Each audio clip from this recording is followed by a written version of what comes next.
पहले खबर उड़ी कि कुर्सी बचाने के लिए पूरा जोर लगा चुके इमरान खान की जान को खतरा है। एक दिन पहले ही इमरान ने आरोप लगाया था कि उनकी सरकार गिराने के लिए इंटरनेशनल साजिश रची गई, जिसके अगले दिन बात एक कदम आगे बढ़ गई और इमरान की जान तक पहुंच गई। यही नहीं, इमरान की सरकार गिराने का षड्यंत्र रचने वाली विदेशी ताकत का नाम भी सामने आ गया। इमरान सरकार का दावा माने तो वो नाम न भारत का है और न चीन का, बल्कि वो नाम है अमेरिका का। खबर है कि एक दिन पहले इस्लामाबाद की बैठक में इमरान ने अपने मंत्रियों के सामने अमेरिका का नाम लिया था और कहा था कि बाइडेन उनकी और पुतिन की दोस्ती से नाखुश थे। यूक्रेन में जब जंग शुरू हुई थी तो इमरान रूस के दौरे पर थे। दोनों नेताओं की मुलाकात की तस्वीरें दुनिया ने देखी थी। कहा जा रहा है कि बैठक में इमरान ने रूस के अपने इसी दौरे का जिक्र किया और दावा किया कि पुतिन से इमरान के अच्छे संबंध बाइडेन को पसंद नहीं है। यही नहीं, इमरान ने दावा किया कि उनकी अच्छी विदेश नीति ही साजिश की वजह बनी। एक दिन पहले इमरान ने खुद कहा था कि उनके खिलाफ इंटरनेशनल साजिश रची गई। आप एक बहुत बड़ी इंटरनेशनल साजिश जो पाकिस्तान के खिलाफ हो रही है उसका हिस्सा ना बन जाए। इस बीच खबर आई कि अमेरिका ने इमरान को झूठा बता दिया और जिस सीक्रेट चिट्ठी पर इतना बखेड़ा खड़ा हुआ उसमें लिखी हर बात को गलत कहा। लेकिन बात बस इतनी नहीं है, बल्कि इमरान के करीबियों ने तो यह भी कह दिया कि उनकी जान को खतरा है। इससे पहले इमरान की चिट्ठी वाला मामला अदालत भी पहुंचा था, जहां से इमरान को झटका लगा था और उन्हें वो चिट्ठी जारी करने से रोक दिया गया था। जिसके थोड़ी ही देर बाद इमरान की पार्टी ने दावा किया था कि इमरान की हत्या हो सकती है। इमरान खान को मारने की साजिश रचाई जा रही है। मतलब ये कि पीटीआई को केवल इमरान की कुर्सी नहीं बल्कि उनकी जान जाने का भी डर है। इस बारे में बात करने के लिए इमरान ने एक बैठक भी की। कहा जा रहा है कि सीक्रेट चिट्ठी को जारी करके इमरान एक बड़ी चाल की पोल खोलने वाले थे। उन्होंने एक दिन पहले सुबह सुबह प्रेस कॉन्फ्रेंस करके पूरा माहौल भी बनाया था। परीक्षा से पहले पीएम मोदी की पाठशाला दिल्ली के तालकटोरा स्टेडियम में सुबह 11 बजे पीएम छात्रों को देंगे स्ट्रेस फ्री एग्जाम का मंत्र। रूस यूक्रेन युद्ध का आज 37वां दिन, रूसी सैनिकों के हमले जारी, यूक्रेन का दावा चेरनोबिल से पीछे हट रही है रूसी सेना। रूस यूक्रेन महायुद्ध को लेकर नेटो की चेतावनी, आने वाले दिनों में ज्यादा आक्रामक होगा रूस, यूक्रेन से सेना हटाने के अभी नहीं दिख रहे आसार।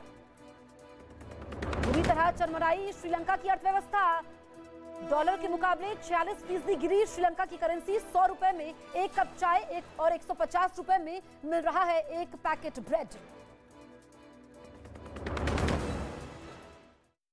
के बाहर खड़ी टूटी फूटी गाड़ियों और वहां बिखरे सामान को देखकर ऐसा लगा जैसे वहां से कोई ताकतवर बवंडर गुजरा हो। रूसी सेना ने शहर का ऐसा कोई कोना नहीं छोड़ा जहां बमबारी के निशान न हो। शहर में चारों तरफ सन्नाटा पसरा दिखाई दिया और रिहायशी इमारतें भी रूसी हमले के खौफ की वजह से वीरान नजर आईं। यही नहीं, इरपिन को दूसरे इलाकों से जोड़ने वाला एक पुल भी मिसाइल अटैक में तबाह हो गया। आरोप है कि रूसी सेना ने वहां मौजूद एक यूनिवर्सिटी को भी निशाना बनाया। मिसाइल हमले में यूनिवर्सिटी की पूरी इमारत खंडहर में तब्दील हो गई। उसकी न खिड़कियां बची और न ही दरवाजे। उधर पुतिन सरकार ने दावा किया कि उसने यूक्रेन के मिसाइल डिफेंस सिस्टम S-300 को तबाह कर दिया। रूस के रक्षा मंत्रालय ने सोशल मीडिया पर इसका वीडियो भी जारी किया, जिसमें यह दिखाई दिया कि यह मिसाइल डिफेंस सिस्टम पूरी तरह कबाड़ में तब्दील हो चुका है। हालांकि रूसी रक्षा मंत्रालय ने यह नहीं बताया कि यह वीडियो कहां और कब का है। इसी वीडियो में हर तरफ सिर्फ राख ही राख नजर आई। ऐसा लगा जैसे मानो कुछ देर पहले वहां जोरदार धमाका हुआ और फिर आग ने इस एयर डिफेंस सिस्टम को तबाह कर दिया। रूस ने बताया कि उसे खुफिया विभाग से इस जगह की जानकारी मिली थी, जिसके बाद वहां यह हवाई हमला किया गया। इस दौरान रूस ने यूक्रेन के कई रॉकेट लॉन्चर और सेना की गाड़ियां भी तबाह कर दी। इसके टुकड़े भी वहां जमीन पर बिखरे नजर आए। इस बीच रूसी सेना पर यूक्रेन के इरपिन शहर में एक चर्च पर बमबारी का आरोप लगा। युद्ध में यूक्रेन का साथ दे रहे जॉर्जिया के एक पूर्व सैनिक ने इस हमले के बाद का एक वीडियो जारी किया, जिसमें चर्च के बाहर का पूरा इलाका बर्बाद दिखा। चारों तरफ सिर्फ मलबे का ढेर नजर आया। रूस के हमले इतने जोरदार थे कि दीवार भी काली पड़ गई। यही नहीं, चर्च के पास कुछ घरों की खिड़कियां भी टूटी नजर आईं। बाहर खड़ी एक कार भी जलकर खाक हो गई। दावा किया गया कि रूस के हमले में कई बिल्डिंगों को नुकसान पहुंचा। उन इमारतों का मलबा सड़क पर पड़ा दिखा। जॉर्जिया से यूक्रेन में जंग लड़ने के लिए आए एक जवान ने इरपिन में तबाही की इन तस्वीरों को अपने फोन में रिकॉर्ड किया। जहां रूस युद्ध की शुरुआत से ही बम बरसा रहा है, वहीं यूक्रेन की सेना ने दावा किया कि रूस ने जंग शुरू होने के बाद से करीब 60 धार्मिक स्थलों को नुकसान पहुंचाया। हालांकि चर्च पर हमले के बीच राष्ट्रपति व्लादिमीर ज़ेलेंस्की ने कहा कि अब उनकी सेना ने इरपिन शहर को अपने कब्जे में ले लिया है। लेकिन उन्होंने सैनिकों को सतर्क किया कि रूस फिर से इरपिन को हथियाने की तैयारी कर रहा है। रूस और यूक्रेन में 35 दिन से जंग जारी है। यूक्रेन की सेना रूस की ताकत के सामने डटकर खड़ी है, लेकिन अब यूक्रेन को झुकाने के लिए ट्रिपल अटैक की साजिश रची गई है और यह साजिश रूस के राष्ट्रपति पुतिन के वफादार रमजान कादिरोव ने रची, जिनके मारियोपोल पहुंचने के बाद वहां जंग और भी भीषण हो गई। कादिरोव मारियोपोल के एक बड़े हिस्से पर कब्जे के बाद चेचन लड़ाकों का हौसला बढ़ाने वहां पहुंचे और उन्होंने यूक्रेन की जमीन से ही ऐसी साजिश रची जो ज़ेलेंस्की के भी होश उड़ा सकती है। ये कादिरोव की खतरनाक साजिश का ही नतीजा है कि अब मारियोपोल की सड़कों पर जंग और तेज हो गई, जिसका एक वीडियो रूस की तरफ से जारी किया गया। इस वीडियो में मारियोपोल के कई इलाकों में जो लड़ाके दिखाई दिए वो ये बताने के लिए काफी थे कि रमजान कादिरोव के इरादे कितने खूंखार हैं। ये लड़ाके और कोई नहीं बल्कि रूस का समर्थन करने वाले विद्रोही हैं जो अब तक डोनेस्क में यूक्रेन की सेना के खिलाफ लड़ रहे थे, लेकिन कादिरोव के यूक्रेन पहुंचते ही ये मारियोपोल में भी जंग करने पहुंच गए।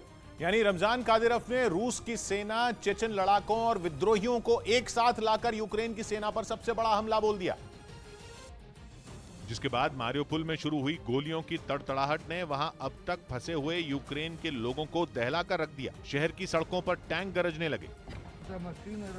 कादिरोव के लड़ाके झुंड बनाकर यूक्रेन की सेना पर टूट पड़े। बताया गया कि रूसी सेना, चेचन लड़ाकों और यूक्रेन के विद्रोहियों के एक साथ प्रहार ने मारियोपोल के कई हिस्सों में यूक्रेन की सेना को तगड़ी चोट पहुंचाई। यही वजह है कि शहर के कई और इलाके ज़ेलेंस्की की सेना के हाथ से निकल गए, जबकि एक दिन पहले ही रमजान कादिरोव ने मारियोपोल के ज्यादातर हिस्सों पर कब्जे का ऐलान किया था और वो खुद वहां पहुंच गए थे और उनके शहर में पहुंचने के बाद से ही वहां जंग और भी खतरनाक हो गई। माना जा रहा है कि कादिरोव ने मारियोपोल पहुंचने के बाद ही यूक्रेन के खिलाफ एक साथ 3 ताकतों के हमले की साजिश रची और शहर में पहले से ही मौजूद रूसी सेना और चेचन लड़ाकों के साथ यूक्रेन के विद्रोहियों को भी लड़ाई में उतार दिया ताकि मारियोपोल पर जल्द कब्जा हो जाए, क्योंकि रूसी सेना।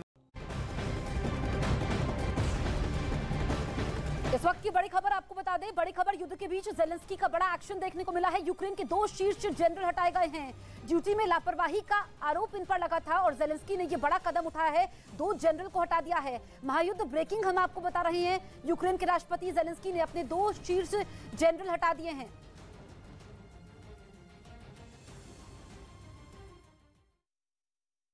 फायरिंग में 2 नागरिकों की मौत हो गई जबकि 29 लोग घायल हो गए। उधर रमजान कादिरोव ने अपने 14 साल के बेटे को भी जंग के मैदान में उतार दिया। वो अपने 12 बच्चों में एक अदम को मारियोपोल के एक अस्पताल लेकर पहुंचे, जहां रमजान कादिरोव ने उसकी मुलाकात अपने खास कमांडर रुस्लान जेरेमियेव से करवाई। जो तस्वीरें सामने आई उनमें चेचनिया इलाके के प्रमुख का बेटा अदम सेना की वर्दी में दिखा। परिचय हुआ तो अस्पताल में भर्ती रुस्लान ने भी अदम का हौसला बढ़ाने के लिए उसकी पीठ थपथपाई। रमजान कादिरोव का कहना है कि वो अदम को जंग की जगह पर इसलिए लेकर गए ताकि वो ये समझ सके कि युद्ध में कब, कहां, कैसे और क्या किया जाता है, जंग में किस तरह के हालात बनते हैं और उनसे जूझते हुए कैसे सुरक्षित बाहर निकला जाता है। कादिरोव ने इसे अदम का पहला कदम बताया, जबकि अदम को मारियोपोल ले जाने के पीछे दावा यह किया जा रहा है कि युद्ध में पुतिन के चेचन लड़ाकों को इस कदर बर्बाद किया जा चुका है कि उन्हें अब अपने बच्चों को जंग के मैदान में उतारने की नौबत आ गई।